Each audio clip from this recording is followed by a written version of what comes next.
mes petits rayons. Aujourd'hui, je profite de la venue du Père Noël à Grandchamp pour aller à sa rencontre. Au coin du feu, près du sapin, il m'accorde un peu de son temps précieux pour répondre aux questions que beaucoup d'entre vous se posent. Je vous invite donc à écouter les confidences d'un homme au cœur tendre, très sollicité en ces fêtes de fin d'année. Bonjour Père Noël. Bonjour Adeline. Merci de me recevoir. On arrive dans la période très charnière pour toi. Il y a une grosse activité avec Noël qui arrive à grands pas. Comment ça se passe au pôle Nord? Est-ce que tu peux nous raconter un petit peu en ce moment? Eh bien, c'est le branle-bas de combat, voyez-vous. Car nous avons passé au moins 6 mois de l'année à ne rien faire. Puis, quand vient Noël, tout le monde est sur le qui-vive. Lutin, reine et moi-même allons à fond, comme disent les jeunes, pour préparer les cadeaux et les commandes. Au moins 15 à 16 heures par jour, nous dormons très très peu.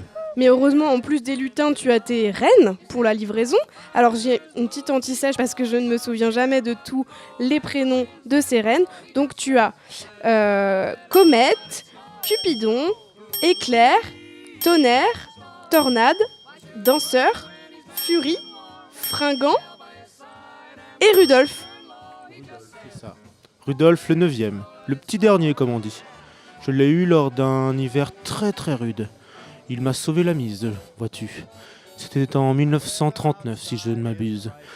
Cet hiver-là, une grosse tempête faisait rage, il neigeait, il ventait, et mes rennes ne suivaient pas la cadence. Je ne voyais rien d'ailleurs, parmi les flocons.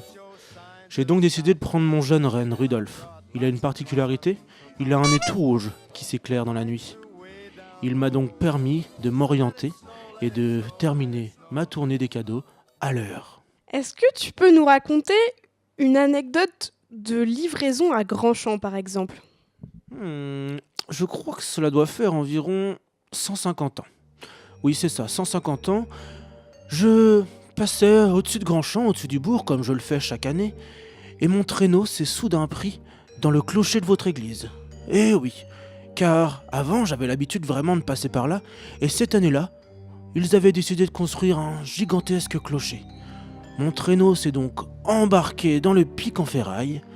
Mes rennes, heureusement, ont réussi à rattraper le traîneau qui allait s'écraser par terre. Donc, ils m'ont permis d'éviter la chute. En revanche, tous les cadeaux que j'avais pactés dans mon traîneau se sont renversés sur la place de l'église. Par chance, il était très tard cette nuit-là. Et il faisait très très nuit. Et personne ne m'a vu. J'ai pu ramasser tranquillement, aider de mes lutins, tous les cadeaux à terre, et puis j'ai terminé ma tournée en temps et en heure, avec un petit peu de retard, c'est sûr, pour ceux qui s'en rappellent encore, mais en temps et en heure quand même.